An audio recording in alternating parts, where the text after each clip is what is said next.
உங்கள் வீட்டில் நடைபெறும் அனைத்து சுப நிகழ்ச்சிகளுக்கும் சிறந்த முறையில் பிரிண்டிங் செய்து தரப்படும் சாய் பிரிண்டர்ஸ், ஊத்துக்கோட்டை, திருவள்ளூர் ரோட். தமிழக முதல்வர் மு.க.ஸ்டாலின் அவர்களின் 71வது பிறந்த நாளை முன்னிட்டு நலத்திட்ட உதவிகள் வழங்கும் விழா. திருவள்ளூர் கிழக்கு மாவட்டம் எல்லாபுரம் வடக்கு ஒன்றிய திமுக சார்பில் தாராச்சி கிராமத்தில் மு.க.ஸ்டாலின் அவர்களின் பிறந்த நாளை முன்னிட்டு ஏழை மக்களுக்கு பல்வேறு நலத்திட்ட உதவிகள் வழங்கும் நிகழ்ச்சி நடைபெற்றது.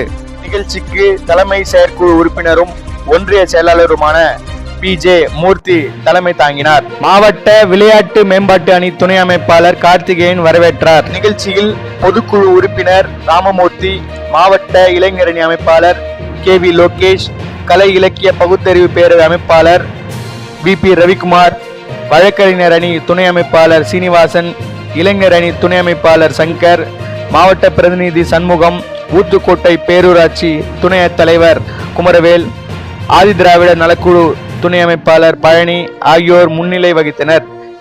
இந்நிகழ்ச்சியில் திருவள்ளூர் கிழக்கு மாவட்ட செயலாளர் டி.ஜே. கோவிந்தராஜன் எம்.எல்.ஏ. பங்கேற்று தாராச்சி கிராமத்தில் ஏழை குடும்பங்களை சேர்ந்த சுமார் 400க்கும் மேற்பட்ட மக்களுக்கு பல்வேறு நலத்திட்ட உதவிகள் வழங்கினார். இதில் ஒன்றிய நிர்வாகிகள் குணசேகரன், முனுசாமி, அப்புன், வெங்கடேசன், பெரம்பூர் வடிவேல், சிவசங்கரன், வேலு, விஜயபிரசாத், கோட்டி, ரோஸ், கணபதி, சபாபதி, பேரண்டூர் கிளை செயலாளர் கார்த்திக், அம்பேத்கர் நகர் ராஜேஷ், சிவா, சுரேஷ் உள்ளிட்ட கட்சி நிர்வாகிகள் பலர் கலந்து கொண்டனர். தமிழகம் முழுவதிலும் எங்கேயாவது வேலைக்கு போய்க்கிறேன்னா போல. ஆனா நான் டெய்லி ரயில்வே ஸ்டேஷனை தாண்டி போறேன். கேட்ல ஒருத்தர் இருக்கிறான்.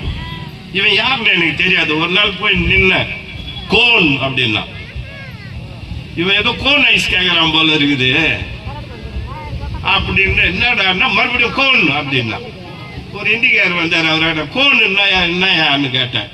நீ யாருன்னு கேட்கறான். அவன் என் ஊர்ல வந்து என்னையே யாருன்னு கேக்குறிய.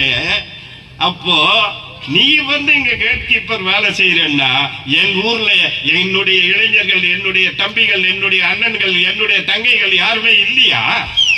வடநாட்டில இருந்து வந்துதான் இங்க வடை சுட்டுமா? ஆக ஓட்டிட்டு வந்துட்டாங்க. இப்ப மறுபடியும் வர இருக்கிறாங்க. நீங்கள் எல்லாம் நல்ல முடிவை எடுக்கணும். யார் வரணும்ன்றது முக்கியம் இல்லை, யார் வரக்கூடாது என்பதை நீங்கள் தீர்மானிக்க வேண்டும். இவர்கள் வரக்கூடாது. இவர்கள் வந்தால் இந்த தமிழகம் திருந்தாது. இன்றைக்கு வட இந்தியாவிலிருந்து லட்சக்கணக்கான பேர் வந்து இங்க வேலை பார்க்கிறாங்க. ஆனா நம்ம ஊர்ல இருந்து யாராவது போய் வெளியே வேலை பார்க்கறாங்களா? சொல்லுங்க பார்க்கலாம். யாராவது இந்த ஊர்ல இருந்து போய் அந்த மாநிலத்துல சென்ட்ரிங் அடிக்கிறா, அந்த மாநிலத்துல கொத்தனார் வேலை பார்க்கறான்னு யாராவது இருக்காங்களா? கிடையாது. ஏன்? டாக்டர் கலைஞர் காரணம். இந்தியாவிலேயே அதிகமான பல்கலைக்கழகங்கள் இருக்கக்கூடிய மாநிலம் தமிழ்நாடு. இந்தியாவிலேயே அதிகமான பொறியியல் கல்லூரிகள் இருக்கக்கூடிய மாநிலம் தமிழ்நாடு. இந்தியாவிலேயே அதிகமான கலை அறிவியல் கல்லூரிகள் இருக்கக்கூடிய மாநிலம் தமிழ்நாடு. இந்தியாவிலேயே அதிகமான சட்டக்கல்லூரி இருக்கக்கூடிய மாநிலம் தமிழ்நாடு. நீ என்ன படிப்பு படிக்க வேண்டும்? விமானம் சார்ந்த படிப்பை படிக்க வேண்டுமா? கடல் சார்ந்த படிப்பை படிக்க வேண்டுமா? விவசாயம் சார்ந்த படிப்பை படிக்க வேண்டுமா? இப்படி எத்தனை படிப்பானாலும் நம்முடைய தமிழகத்தில் படிப்பதற்கு எல்லா நிலைகளும் இருக்கிறது. அதனை எல்லாம் உருவாக்கியவர் அன்றைக்கு டாக்டர் கலைஞர் அவர்கள் உருவாக்கினார்களாக, பொறியாளர்களாக, மருத்துவர்களாக, பல்வேறு. அந்த பேரிடருக்கு மத்திய அரசாங்கம், ஒன்றிய அரசாங்கம் எவ்வளவு பாதிப்பு வந்திருக்கிறதோ அதற்கேற்ற போல பணம் கொடுத்திருக்கணும். ₹1 மத்திய அரசாங்கத்திலிருந்து தமிழ்நாட்டுக்கு கொடுக்கவில்லை. ஆனால் நம்முடைய தாயுள்ளம் கொண்ட நம்முடைய முதல்வர் அத்துணை ரேஷன் கார்டுக்கும் ₹6000 உங்களுக்கு வழங்கியவர் நம்முடைய முதல்வர். நீங்க மறந்துடக்கூடாது. நான் கூட விசேரம் 10,000 கடன் வாங்கிப்பாங்க. ஒருத்தர் வந்து எங்கிட்ட சொன்னார், எப்பவும் பொங்கலுக்கு என்னாண்ட வந்து ஒரு 20-30 பேர் வந்தா ஒரு 10,000 5,000 வாங்கிப்பாங்க. பொங்கல் முடிஞ்சோன்னா அரை 10 எனக்கு குத்துருவாங்க. ஆனா இந்த வருஷம் யாருமே என்னாண்ட வந்து பணம் கேட்கல. ஏன்னா அந்த நேரத்தில் ₹6000 தொகை நம்முடைய முதல்வர் கொடுத்த தொகை அங்கே வந்தது. 1000 ரூபாய் பொங்கல் பரிசா வந்தது. 1000 ரூபாய் நம்முடைய மகளிர் உரிமை தொகை வந்தது. 8000 ரூபாய் குடும்பத்திற்கு அன்று வந்து சேர்ந்தது. யாரும் மகிழ்ச்சியாக பொங்கலை கொண்டாடினார்கள். அந்த பொங்கல்ல கொடுத்தாங்களே அந்த அரிசி, பச்சரிசி எப்படி இருந்தது?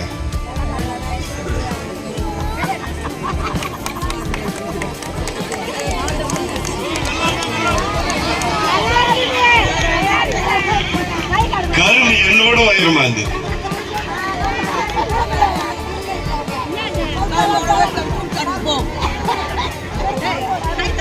ரேஷன் கடையில இன்னைக்கு போன அவர் மூர்த்தி சொன்னார், எப்படி இருக்குது அரிசி அப்படின்னா.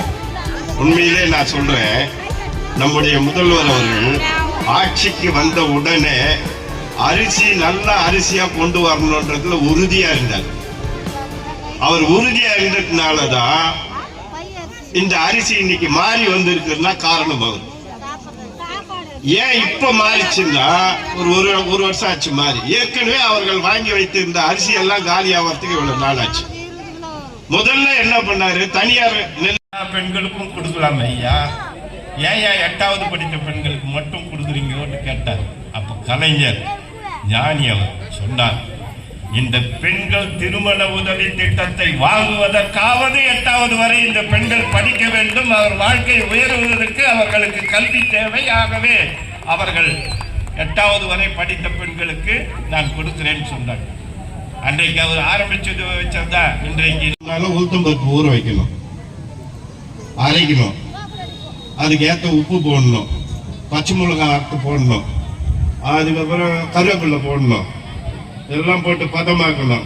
கேஸ் ஸ்டவ் இந்த கடாயை வைக்கணும், எண்ணெயை ஊற்றணும், எண்ணெய் நல்லா சுடணும். சுட்ட பிறகு இந்த மாவை இப்படி எடுத்து இப்படி தட்டி வந்து ராத்திரியிலேருந்து இன்னிலேருந்து யாருக்கும் பசிக்காதுன்னு ஒரு ஆர்டர் போட்டாருன்னு வச்சுக்க, என்ன ஆகும்?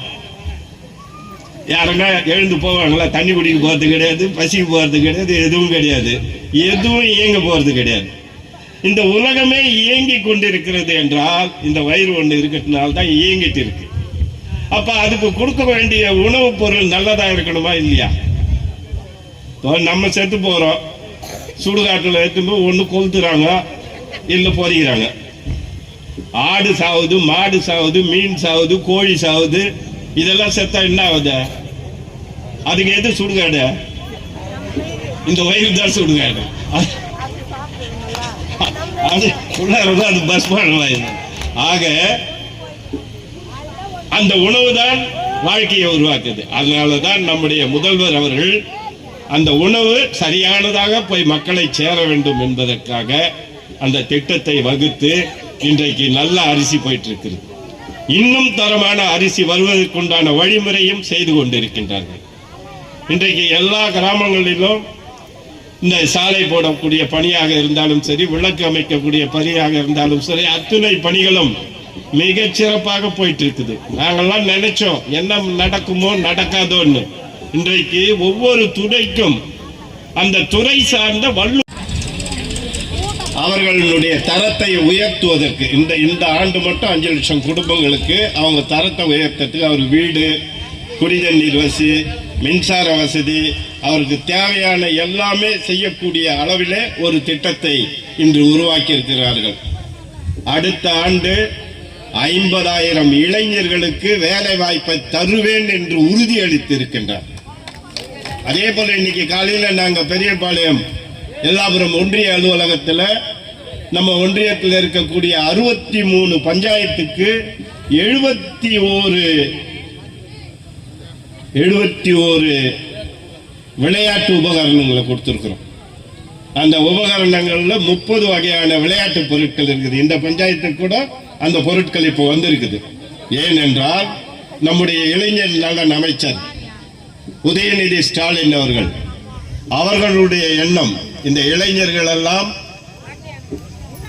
தவறான வழியிலே சென்று கொண்டிருக்கின்றார்கள், அவர்களை எல்லாம் வழி நடத்த வேண்டும், சரியான வழிமுறை கொண்டு வர வேண்டும் என்பதற்காக ஒவ்வொரு பஞ்சாயத்திற்கும் விளையாட்டு பொருட்களை கொடுத்து அவர்களை விளையாட வைத்து, விளையாடும் போது நிச்சயமா காலையிலிருந்து நடந்து பாருங்க, நிச்சயமா உடம்பு சுறுசுறுப்பா இருக்கும்.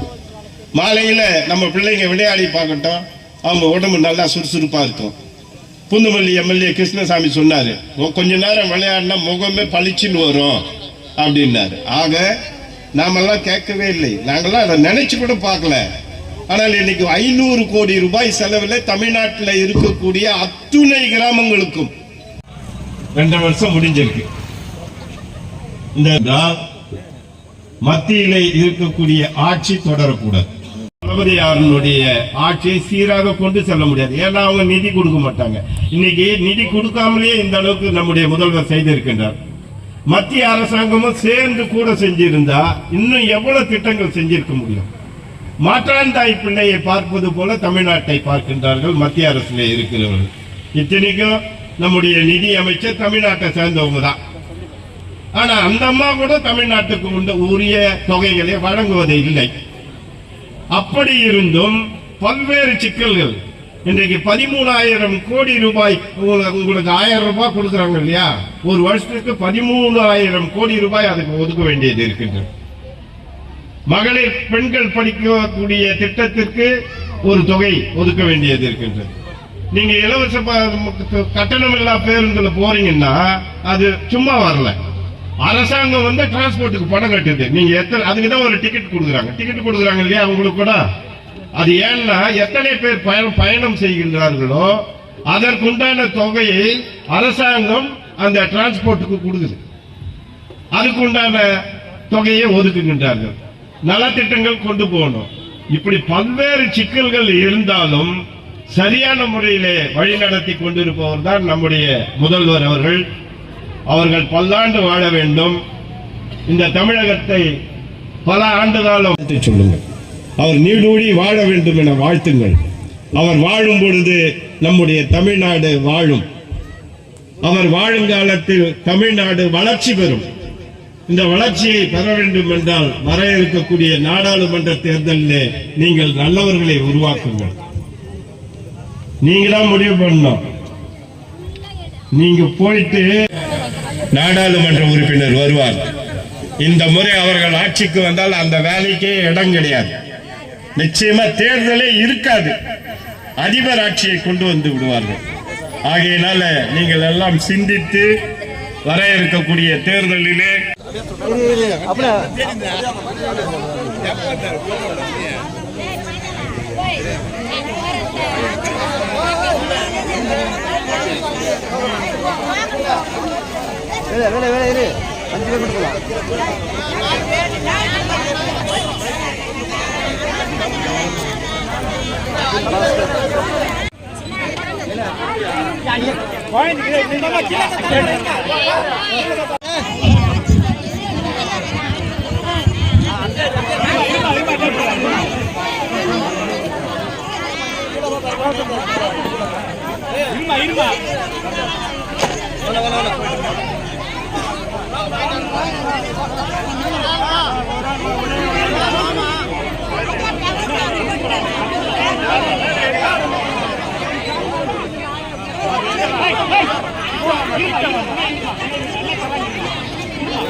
மேலும் உண்மை செய்திகளுக்கு நமது அக்ஷய பாத்திரம் செய்தி சேனலை இப்பவே சப்ஸ்கிரைப் பண்ணுங்க.